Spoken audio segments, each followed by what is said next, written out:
Hello. All right. Welcome back to another episode of Real Relationships, Real Estate Podcast. My name is Brandon Snyder, and I'm joined today by, I think you like to be referred to as Sir Tony Lathan. Sir Tony Lathan. Okay. Yes, sir. Is there a reason behind that? You want to tell everybody? It's from the Queen. She knighted me. Was that legit? Are you actually knighted? Yes. I can't tell if you're being serious or not. That would be amazing. Like I found out that you were an actor, and I was like, oh, that's really cool. And you've been in some movies and some TV shows that I've watched. But if you had been like, yeah, I'm knighted, like I'm royalty, Yeah, like I'm legit. I'm the Duke of Cyprus, Texas. I have a piece of land with a castle. You know what's funny is you can actually buy land, and we're getting way off topic here, but you can buy land in the UK, and like it's like a corner, like a little square. I mean, it's not off topic since we're in real estate. I mean, sure, You know, you want to buy some land in the UK, and then you can be the prince of that land. yeah, you're like the Duke of that land, that little square. The square can't be bigger than this podcasting. 3 inch by 3 inch. Yeah, that's cool though. I think my aunt and uncle did that, and I was like, this is kind of cool, actually.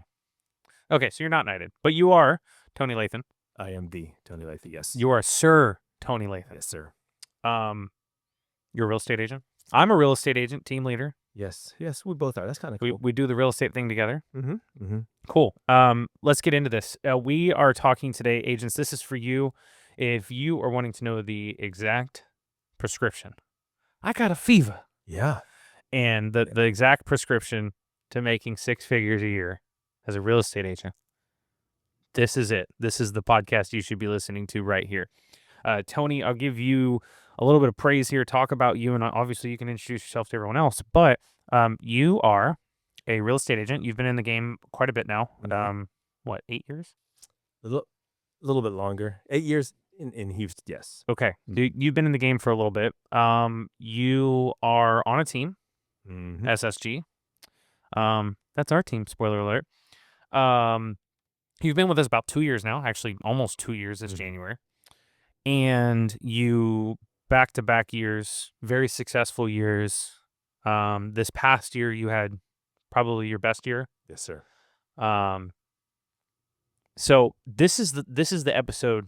We're gonna break it down. We're gonna talk about all the secrets. Spoiler alert: there's not a lot of secrets to this. We're gonna break down, your exact daily habits, the things that you do to have a successful year. I want to be very clear about this. This episode is about making 6 figures as a real estate agent. It is not necessarily about making 6 figures on a team as a real estate agent, but you have proven that you can do that. Mm-hmm. The big point here is that we just got through 3 of the 2.5 years of what some have called the most horrendous real estate years since 2008. You just had your best year in real estate. Yeah. We just had our second best year in real estate. So obviously there's some nuggets here. So this is designed for that. And we're going to unpack it. We're going to talk about the things that make you move and make you the most money. So let's hop into this real quick. Tell me a little bit about you, and tell everyone here who's listening kind of your backstory getting into real estate, like very macro level. Macro. That's big. Yeah. Okay, so sorry, I got to lean up in here. Originally from California. Right? So California, went from Northern California, Southern California, moved up to Austin, then Houston. Right? That's the very quick of it. So you sold real estate in Austin. I just want to you did real estate in Austin. Yes, I did real estate in Austin. I did not do real estate in California, so that was me figuring things out. In California, I'd never had a 9-to-5 job. I had a bunch of different jobs. I needed some flexibility. You mentioned that I was in, the entertainment industry. So kind of an actor. Just want to clarify. He's like, I need flexibility. Got to work 9 p.m. to 4 a.m. Yeah. And so that's kind of what I did for 10 years. And so when I moved to Austin, I'm like, look, I still love that flexibility, but I'm done with the service industry in terms of restaurants and bars and stuff like that. And so, real estate had always been in the back of my mind, but it was never anything serious. And I figured, okay, look, that definitely will give me the flexibility that I'm used to. And also 10 years after college, I don't think anyone would hire me. Right, you were unemployable. I'm unemployed. You know what I'm saying? It's, yes, I did have a good degree, but I had never used it. What's your degree in, just out of curiosity? I had an econ degree Okay. from Berkeley because I thought just kind of the whole chain of events was I thought I was going to live in San Francisco. Yeah. I thought I was going to put on a suit, go to work in one of them high rises, and that was my It's like the Will Smith movie, The Pursuit of Happiness. Like, yeah, that was your dream. yeah, I mean, that's I don't know if that was my dream. I just figured that's what normal people do. You get a job, and so then I got sidetracked and went down to Southern California and didn't use the degree at all. Okay, real quick, I wanna talk about this actually, because we're you know what, forget the macro level view. When you were in Southern California, you were in the restaurant industry, right? For a bit? Yeah, so I was a restaurant industry. I was also a substitute teacher because I just needed, Yeah, because it's California and you can't live off of, $40,000 a year. well, yeah, and it's interesting because there's I talk to people and there's 30-year-old California and 30-year-old Texas, right? 30-year-old Texas, you may have a house, you may have two kids, you may have, you know, land that you go hunting on. 30-year-old in LA, you have three roommates in a two-bedroom apartment living, in West Hollywood. So, That's crazy to me. And, okay, so you were restaurant, you moved to Austin, hmm you got into real estate, hmm okay? Um, let's continue there and real quick, because I came from the restaurant industry and so did my wife. Um This is moving into real estate was like, "Oh, this just makes the most sense," because I liked serving people, yeah, and not serving as in the serving you your steak at Taste of Texas, which is what I did for years, but the service, the intentional, like, genuinely caring for someone and loving on them in that industry and in that space, so. right. It's taking care of them, Mhm. right? It's not, yeah, it's not like you said. It's not. I'm not just giving you the same, but I'm taking you on this journey. So when you were in the restaurant industry, this journey may have been one evening, Yeah, right? But this, helping people who were just moving to Austin, who were, Austin had that LA vibe, but people just moved there. I did. It still does. It's crazy to me, just the vibe that's out there. Every time I'm out there, I'm like, I can't tell if I should be wearing a cowboy hat or if I should be wearing loafers. And the thing is, you could do both, right? I think you can. Cowboy hat, board shorts, and Yeah, loafers. I mean, Not me. it may not be you, but you could. But no one would look twice, though, Yeah, right? If that was kind of your thing. that was my shtick. It's like we go out and start selling in Austin, and it's just me in loafers and a cowboy hat and board shorts. Okay, so talk to me about this. So you move to Austin, hmm you start getting into real estate, but your journey in real estate was a little bit different in Austin than it is here, right? Correct. What'd you do? So I joined I joined a big brokerage, through all the training, and none of it worked for me. It was one of the people came in. She was like, "Yeah, my first year I did 40 deals." I'm like, "That's awesome. What did you do?" I grew up in Austin. I went to UT, so she spent her whole life there. So when her parents downsized their home, she sold their home, bought them a new home. When her friends' parents did the same thing, when her friends were all getting old, so she had that sphere of influence already ready to go. Sure. You know, I mean, they were like, "Oh yeah, when you get here, call your people up, tell them you're in the thing." And I'm like, I don't know anybody here. I don't know anybody here, and everyone I know, they already have their homes in Cal. I by the time I got into it, everyone they were on their second kids. They had so I did not know the advice that I got did not work for me in Austin. One guy, he said, "I love golfing. I golf 5 days a week. I go by myself and get put in with strangers." That's how it gets business. And that's how he's like, now they're stuck with me for 3-4 hours and we just talk. I'm like, that's cool. I mean, if I like golfing, you know what I'm saying? So there were things that were very specific that were not helpful to me. Sure.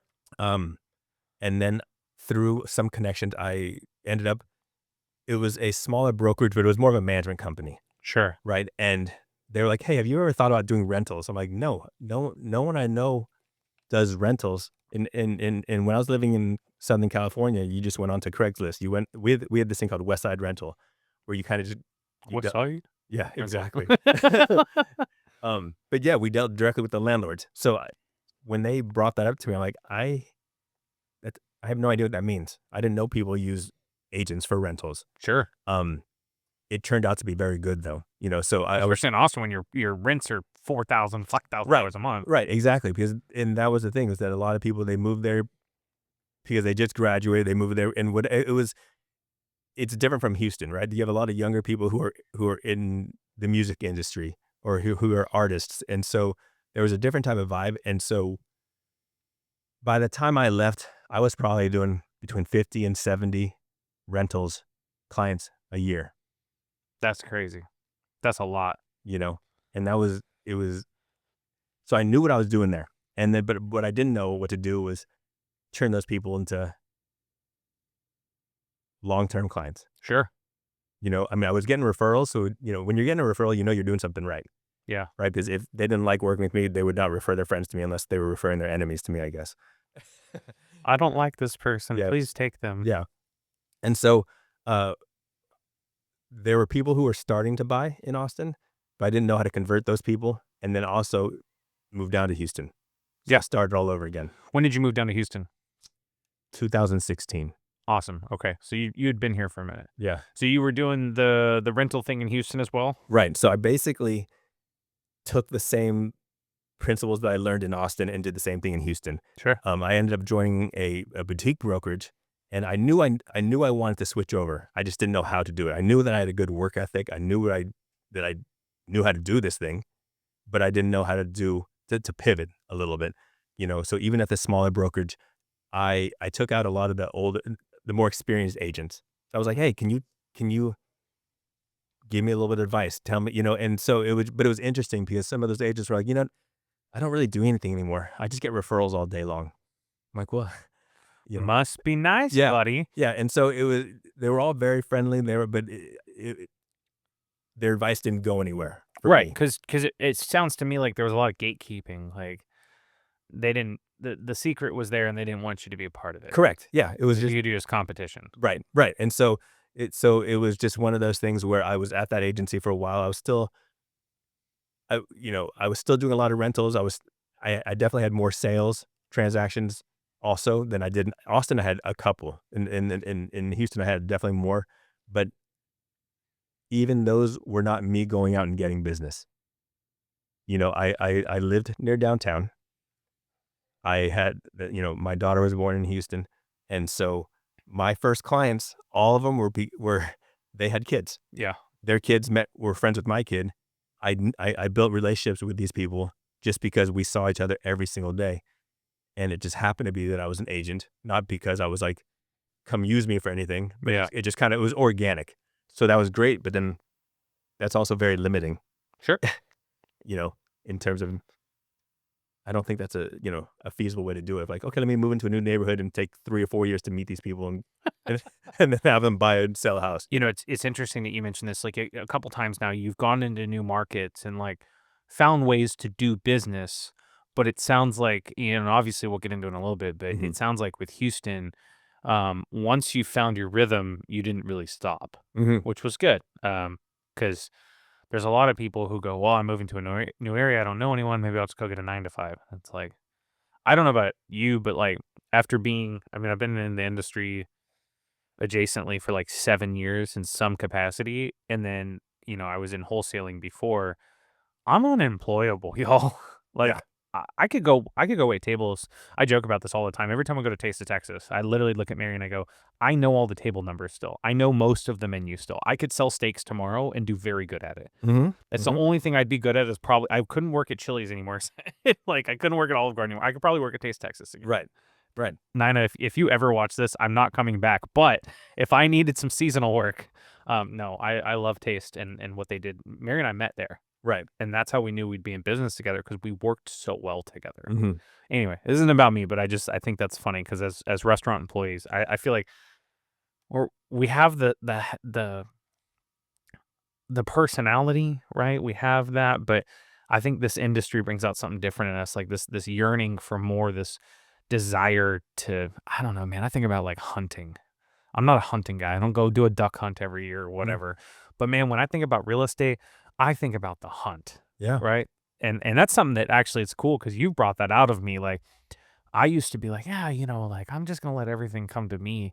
And I'm like, man, I don't like that. I want more. I want to go get more. I want to provide more for my family and things like that. And that's helped because you've really pulled that out of me. So anyway, Right. you moved to Houston, you're working with people. I love this. You came to a networking event. It was a Christmas happy hour by some friends of ours in Mhm. December of 23.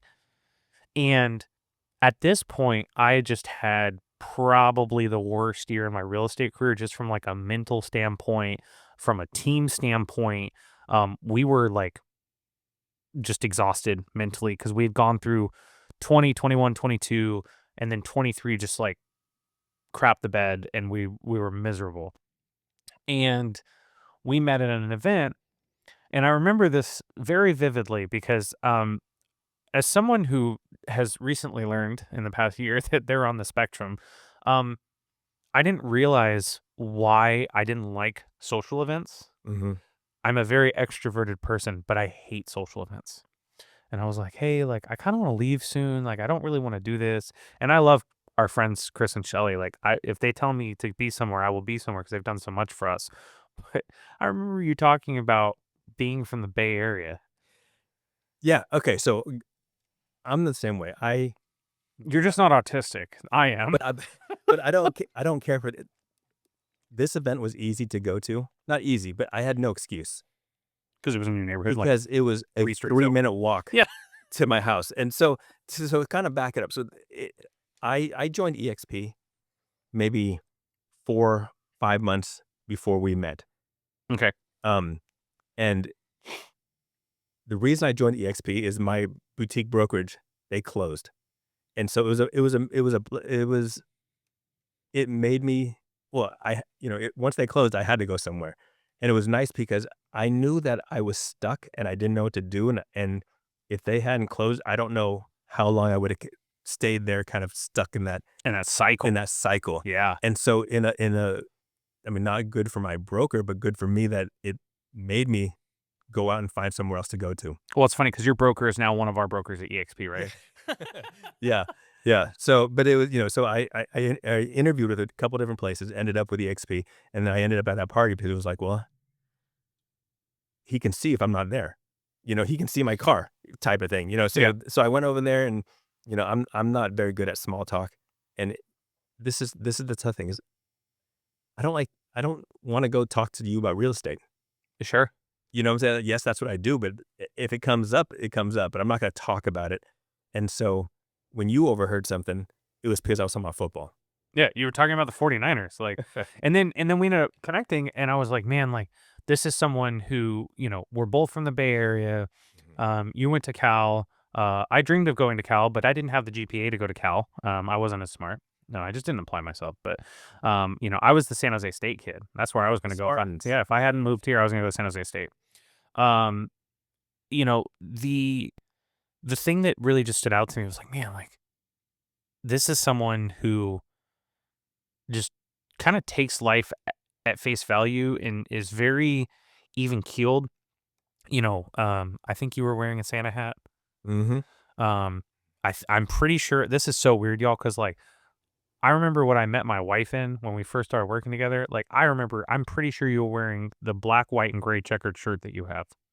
Probably. Yeah, because that's like your go-to shirt. Yep. But I remember this conversation because this honestly was a thing that, and quite honestly, like transformed my mentality around running a team. Because I had gone through in the past couple of years, agents coming on and off, and really dealing with agents that I wanted it more than they wanted it for themselves. Um, and Mary and I were talking. And I was like, man, I was like, this dude's really cool. He's from the Bay Area. I was like, he's kind of doing his own thing right now. I was like, man, maybe we should do this. Maybe I'm taking him to lunch. And I remember sitting down for lunch and basically like I had no elevator pitch for you, but it was basically like I need someone I can trust. I need someone who will listen to what I have to say because the way we sell real estate works. We continue to be successful for a reason, but I just need someone to apply the things that I teach. Mhm. And you were like, "Well, it's better than nothing." But a lot more kinder than that. But I remember that conversation at local table, and it's funny because we've had that same server like 10 times, and she's a sweetheart. I remember these things more so now because they were impactful in who I was. And so anyway, you join the team. Mhm. This is the cool part. It's not like, we're both from the Bay Area, we're at the same brook. That none of that matters. What matters is what happens next. And I'm gonna share a little bit about this. We're gonna kind of power through a little bit of this. Um, You joined our team in January 24. Yep. Um, you did about 40 rental transactions that year and 8 sales. But what came next is my favorite part.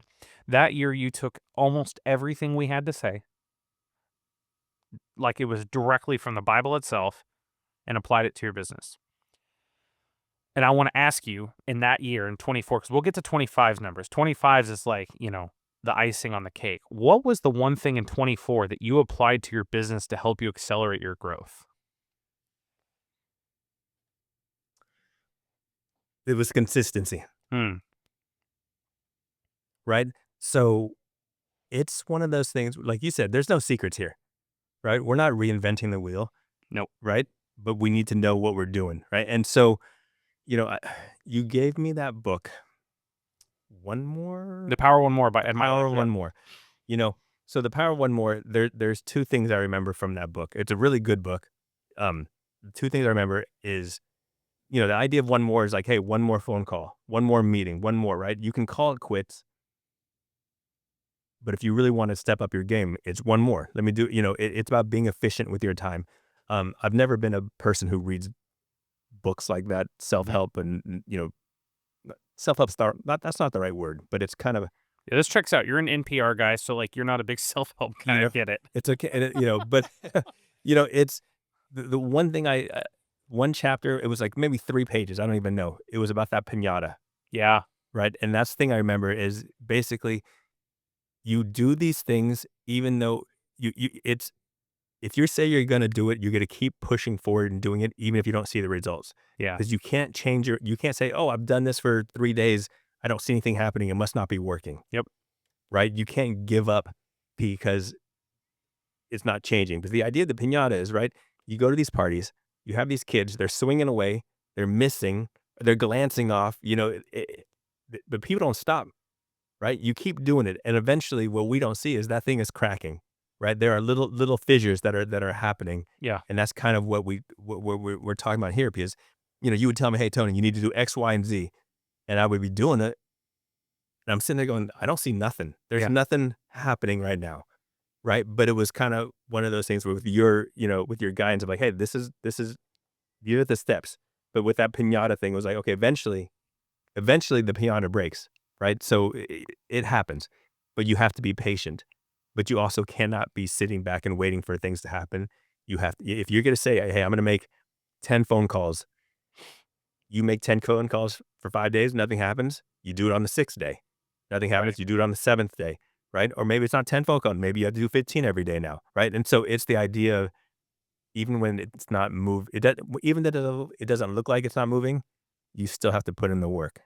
Yeah. And these are things that this wasn't from a place of like, I mean, I'm in the trenches. I'm actually in production with the team. So it was different because I was there with you. I was like, there would be days where I'm like, damn, like I cannot get someone to pick up the phone and do business with me. Yeah. And then all of a sudden I'd have 5 deals under contract. Yep. Right. And it's just the consistency. It is doing the things, the mundane things over and over again.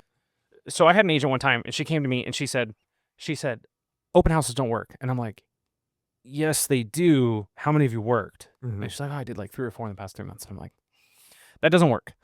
Work like 20, 30 open houses.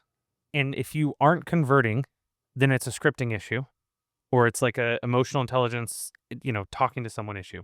Hmm. If you are converting, but you're not like closing deals, that's another thing we can fix. But if you tell me after 4 open houses, they don't work, they do work. You're just not working enough. You're not meeting enough people. You're not meeting up people, and you might not be choosing them correctly, right? Because what you learn is, look, you don't do, yeah, doing an open house is better than staying at home, Hmm. right? If you go there, you might have nobody to come. But if you don't do an open house, you're not gonna have anybody anyways, Great. right? But then you have to also be very specific. You can't do 10 garbage locations.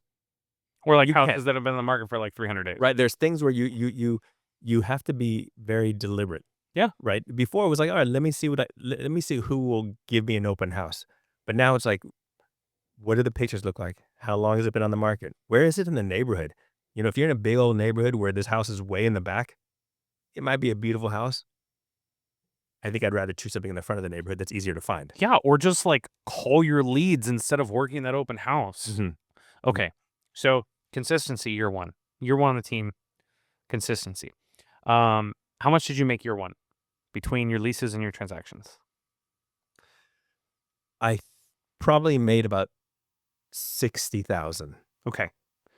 Which I think. That sounds I think that's low. I think that's low. I think it was closer to like 80, 85, from what I remember. But the point is that you started to see the forest from the trees and that you were working some more transactions. Mhm. Let's roll into 2025. You took a lot of habits, consistent action habits from 2024, and you took those into 25. Mhm. So let's talk about that. The biggest change going into 2025, because I'm going to give you, if you're listening to this and you're like, all right, you guys haven't really given anything, because I'm going to give it to you right now. Mhm. 2025's numbers: $7 million in production, 21 transactions. Okay. You made, including your team splits and all your rentals and everything like that. And I think you did about 25, 30 rentals. Mhm. You made $125,000. Mhm. There's a lot of agents that are going to listen to this right now, and they're going to be like, I haven't even made 40 this year, this past year. I didn't even make 30. I didn't even, I'm thinking about getting a job, Right. right? We went into 25, and I think you changed one thing. And I think the biggest thing that changed for you, and I want you to kind of unpack this for us. Going into 25, you really started to believe in yourself more, that you were the go-to. You were the expert. You started taking some listings. You started working with some more buyers. You started working with investors. You became the expert that people could go to, and it gave you a boost of confidence that, I can do this. Like, I sold 8 houses last year. I made some decent money. But now I can go off to the races. So let's unpack that. No, I agree, right? So let me back that up a little bit, right? Because when I moved to Houston, it's hard to feel confident about selling homes when you're in a new city. What From a buyer's perspective, why would you trust me if I've only been here for 2 months, Yeah. right? I might be a great agent in another city, but if you know what I'm saying? And so talking about that confidence is, if I when I was doing 50, 60 rentals a year, I knew my stuff. If someone, I knew the neighborhoods in Montrose, in the Heights, Edo, Third Ward. I knew it, and so it was easy to talk to people, and depending on what they said, what they were looking for. Hey, I've got a dog. I want to go running with my dog, or I want to go to a coffee shop, or getting putting in the time for that area. It was it. I never had to think about what I needed to say. Sure. You told me you needed this. You were trying to stay away from this. That was easy. Yeah. And so it was kind of that transition also of, hey, I don't live inside the loop anymore. I live out in the suburbs now. I live in Cypress now. And so it was kind of going through going through, and even though I knew I was good at what I was doing, I needed to pivot a little bit. And that's when, when we had our first meeting, it was, hey, I'm a hard worker. I just don't know what I'm doing, if that makes sense. Even though I knew what I was doing, I didn't know how to do it with the homes. And so that's where the guidance came in. Well, and something that, I want to applaud you for, like, I said, hey, we're going to get into coaching regularly, weekly, and we're going to work on things together. And you really soaked that up and started applying the things that I was teaching, but also just like the resources provided by the team and at the brokerage, et cetera. Mhm. But I think more so going into 25, you believed in yourself, but you also called the dang leads, and you called them until they picked up. That was a huge thing, right? Is before, if I had a lead, I'd call one or two times. They didn't answer. Yeah. On to the next, right? On to the next, right? But now, because you're, for me, I was afraid of coming off as pushy. Here I am calling again. Here am I texting again. But the idea is, look, it's not, maybe I'm calling them at the wrong time. Maybe, there's a bunch of different reasons why they're not answering, Yeah. you know, and kind of shifting my mindset that, there's people that I'm working with now that I first called them a year ago. Yeah. I first called them, 7, 8 months ago, and we never connected. And so it's a shift of like, I'm not in the wrong for calling people and calling those leads and being consistent about it. Because the biggest thing here is consistency, Yeah. right? So yes, I had the flexible schedule, right? That's why it was easy transition to get into real estate from the service industries. It was a flexible schedule. It is also easy to have that flexible schedule work against you, Yes. right? I don't have to work today because I'm gonna go to the park and do this thing, which is great. That's great to have it, but then you're not putting in the time and the effort. So yes, if I go to the park, if I go to the zoo, I go to this thing, it's great that I have that flexibility. But then if I wonder why don't I have any clients? Why am I not, showing properties? There's a reason for that. Well, and this is kind of the common blight in our industry. Like, I'm gonna go to this happy hour. I'm gonna go to this broker's open. Hmm. They call it broker's open for a reason, because everybody's broke and isn't working with clients. They're going Hmm. to get their free tequila and their free headshots. We have to put in the work. We have to follow up with the leads. We have to put in, and I get it, right? Like I love the flexibility of what we do. Like Hmm. in the evenings, I get to enjoy things, my hobbies, my family, etc. But when I wake up, I know we're getting into a daily huddle. We're gonna work on script practice, right? We're gonna have trainings on Tuesdays. We're gonna have our team meetings on Mondays. We're gonna have content days on Wednesdays. We're gonna do coaching on Thursdays. My week is built out. Right, and I think once you started to understand that, you really got in the habit of just making your days maximized.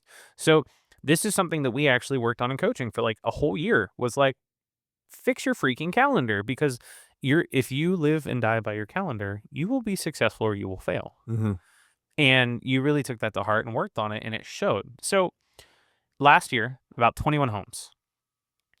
You had a closing in December that was a year follow-up in the making. She called on one of our listings like a year and a Hmm. half ago. You followed up, followed up, followed up, followed up. I think she didn't answer till like April, May, or June, something like that. And then went away for a while and then said, "Hey, by the way, I'm going to a new construction." Yeah. You followed up until somebody told you to piss off, or they sold or bought a home with you, right? This is the difference between 40K a year and 100 plus, right? You have to follow up with the leads, Hmm. and you have to be consistent in that and track everything. I think this is the biggest problem in our industry right now, is that people will have, oh man, I have a spreadsheet. Your spreadsheet is not an acceptable way to follow up with people.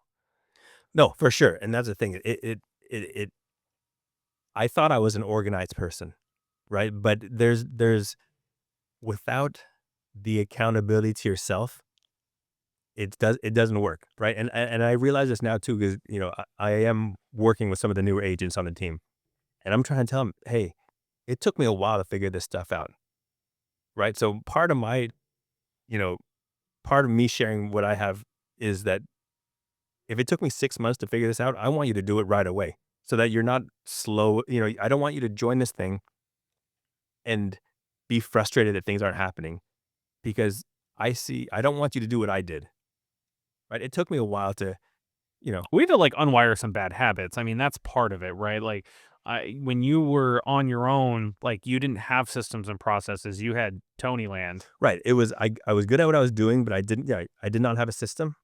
I kind of, I worked really hard. And then when I was not working,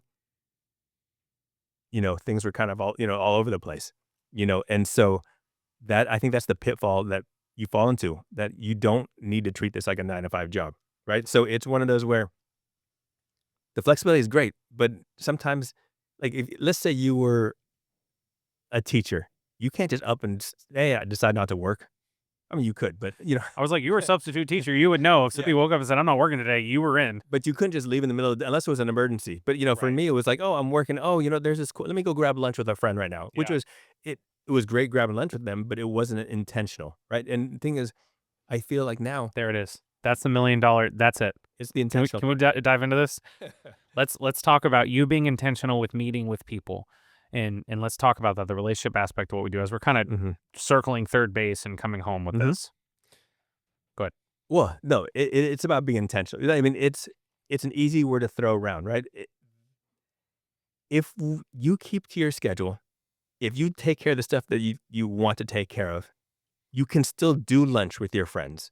You can still go do those activities, but you have to be very intentional about it. It's not just let me go waste this afternoon. Yeah. It's weird. It could be the same afternoon that I'm gonna go do this thing. depending on where you're coming from, it's either a complete waste of time or your work, or you're putting, you're making deposits into that relationship with different people. And this is the thing that we teach a lot on our team is that the relationships matter more than anything. Mm. If I want to change my circle, I'm going to find people that I can have an intentional personal relationship with, and I'll start spending time with them. And I will provide value to their world because I know that if I come from a place of contribution without expectation, I will succeed. But a lot of people throw mud at the wall in our industry and, oh, I don't know why it's not working. Because you're trying to get deals out of people. You're trying to get transactions out of people. Instead, we should be trying to pour into people and give them, the time of day, plant the seeds, do everything to give them value in their life. You said something that was kind of interesting about day structure that I want to come back to really quick before we finish up on relationships. We were at an event the other day where John Cheplack was talking, and he said, if you hit your 20 connects in a day, you can go do whatever you want at the end of the day. Like, Hmm. if you've made your 22-minute conversations, it takes 3.5 hours. Go do whatever else you want that day. You're a dad. You have a daughter. You want to go spend time with her and not have to worry about work? Get your crap done in the morning. Right. Agents think I have all the time in the world. You don't, because life always happens. Something's always going to happen. There's going to be some sort of emergency. There's going to be some sort of issue that happens. Life's always going to happen. So be intentional with your day and really structure your day. And that's why we have structures and systems for our day. So that way our agents can just get into production and know what they need to do. Hmm. Relationships. And I want to wrap up with this because this is like the best thing you can do for your business. I use this analogy quite a bit. If you someone had put a gun to someone you know's head, and they said, refer someone a real estate agent, would they say you? And if they did, then that's your general. And you need to go find your generals, and you need to pour into them and love them. These are people. This could be your auntie, your cousin, your dad, your mom. It doesn't matter. My dad always has our coasters. These aren't our coasters, but my dad always has our coasters. Oh yeah, my son and daughter, they run a real estate team because he calls my wife his daughter. Oh, they run a real estate team. They're a power couple. They're successful, blah, blah, blah, blah, blah. My dad's always pimping us out. That's one of my generals. If a gun was put to my dad's head tomorrow, and I know this sounds extreme, but you got to think about it like this. We got to pour into the people around us, Hmm. right? I try and spend a lot of time with my family. I try and spend a lot of time with people that are sending us business. That's why we have a VIP list for our clients. It's why we continue to pour into our clients. If you're one of our clients, like, Mary will find stuff to send to you because that's what she does. It's what she likes. There's no expectation. I don't care if they send me real estate business or not. I just want them to know that I'm thinking about them. Yeah. Right. For you, what you've done really well this past year, and this is the blueprint, catching up with an old friend, talking to them. And Nicholas isn't with us today, but Nicholas is new to the team. And in the past week alone, he's had 2 people say, hey, I want to buy and sell a house with you because he texted them and just checked in on them. Yeah. One of them just had a kid. Yeah. Hey, how's the kid doing? I saw you had a kid. Mm-hmm. Right. That is the secret. If there is a secret to this, right? Yeah. And I want to clarify as we wrap up this and get into getting back to selling real estate. You did all this on a team. What would you say to someone who is like, oh, well, I don't want to give up my money, right? Because that's a pretty big deal. I mean, Mm-hmm. there's a lot of faith and trust that goes into partnering with a team, when team splits are involved and all that. Sure. What would you say to that? Hey, you're welcome to keep all of your one deal that year. I was not expecting that answer, and I didn't pay him to say that, but no, but I mean, that's the truth is that there's so many people out there that are struggling right now, and I'm with you. My heart is with you. Um, but at some point, you got to make a change. You talked about it. You were like, I don't think, like, if my brokerage hadn't shut down, I don't think that, and I'm like, that's crazy. Like, imagine if we had never linked up, Mm. right? Not from like I'm the greatest thing sliced bread, but like the value you've brought to my life, like I would have never received that value from you had we not met. Right. Right? Had your brokerage not shut down, Mm-hmm. right? Because that pushed you into something uncomfortable. Which I needed. Right. Right. I mean, I in a weird way, even when I got the news that it was closing, I was like, that's very unfortunate for her personally, but I knew this is what I needed right now. Yeah. This I've gotten stagnant. but I was comfortable because at least I knew, right? That's the thing. I may not have been happy there, but I knew where I was there, Yeah. you know? And so this gave me the push out the door because there was no choice, which was great. So we're gonna wrap this up. We've given you the tools, right? The tools are consistency, working open houses, pouring into the relationships around you. There's not a one size fits all, but there's a lot of common themes in all this. I think if you don't know anybody, you're new to the area, go work open houses. That's Mhm. how you're gonna meet people. Go connect with your local businesses like Tony does, or go connect with people that can help refer you business, that people that are in your circle and things like that. And I want to add though, that's the thing is it's about consistencies, right? So something that may work for you may not work for me, but you're gonna if this is what I want, if this is my method of working, what's nice is that hey Tony, I can't do what you're doing, but you need to make sure you keep doing it, Yeah. right? Because we have another agent on our team, and he's good at certain types of phone calls. I can't do that. I mean, I could, but he enjoys it. It's a game for him, Yeah. right? And so He likes hunting. yeah, he's really dived, Dive, dove, dove in. jumped into that. Yeah, he's plopped. Yeah, His belly flopped in. so there are certain things where open houses they do work, but certain maybe you don't like to circle prospect, Right. right? But if that's your thing, then do it. Then do it Yep. and do it. If you got time, make a couple more calls. Yep. Spend a little more time. So, or if your thing is to go to social events, then Ugh. that has, but so it wouldn't work for you. No. But if you told me, hey, that's how I want to meet my people, Yeah. then you have to go out and do that. You can't say I like social events and then you don't do it. I want to point out, like, I think there's a guy on our team that just joined us like earlier this year.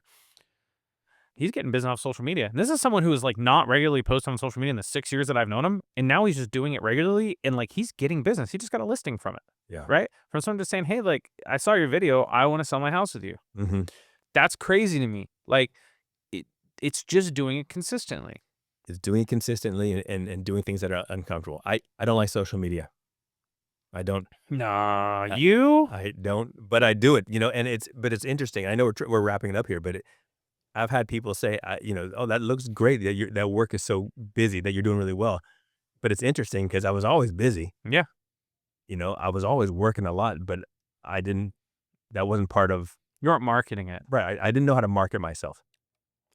And now you're starting to get known as, the Bridgeland Realtor. There's like 80 realtors in Bridgeland, but when you go to open houses, you're starting to get people that want to work with you because you know the area. Mm-hmm. You're talking about things that speak to who they are. So there's a lot of things that you can do. I think the biggest thing I heard was do it consistently. Mm-hmm. If you want to make 6 figures a year, you got to do it consistently. You got to follow up relentlessly. You have to put the work in. You got to stop treating this like a part-time job. You got to start treating it like you left the corporate world and you hopped right back into it. There's structure, there's systems. Yeah. You may not answer to someone, but and this is something that we have been kind of adapting in our team. We're the insurance for our family, right? Mm-hmm. Mary and I don't have a plan B. So I think in this scenario, like you have to treat this like if you don't go out and pick up a new client today, you won't be able to provide. Mm-hmm. And I think that motivates a lot of us, to go out there and hunt, right? And hunt regularly Yeah. and consistently. So Tony, if people want to know more about your journey and if they have questions, they want to know what it's like Mm-hmm. to be an awesome actor or whatever, how do they get a hold of you? Are we having links in this little video? There will be links in the description below for Tony's social media profiles. Yeah, they'll be just check down here. But if you're listening to this, how do they get a hold of you? Do I give them my phone number on this? No, just give them your Instagram. Ask me again in a second. Tell me that, Grandpa, it's time for bed. Come on. That's something for Sandra. That's not me. Hold on a second. Oh, it's Tony Lathan, the realtor. Wow, that was so difficult, Tony. Oh man, Tony Lathan, the realtor. TonyLathanH, the realtor. Yep. That is the best way to get it. Now, is there anything you want to leave us with? One more. Do one more. Do one more. One more phone call. One more text. One more open house. One more open house. One more email. I love it. I think that's the big one. Tony, I appreciate you as always, man. I'm super excited we got to do this finally. I'm looking forward to this year. It's gonna be a good year. Let's do it.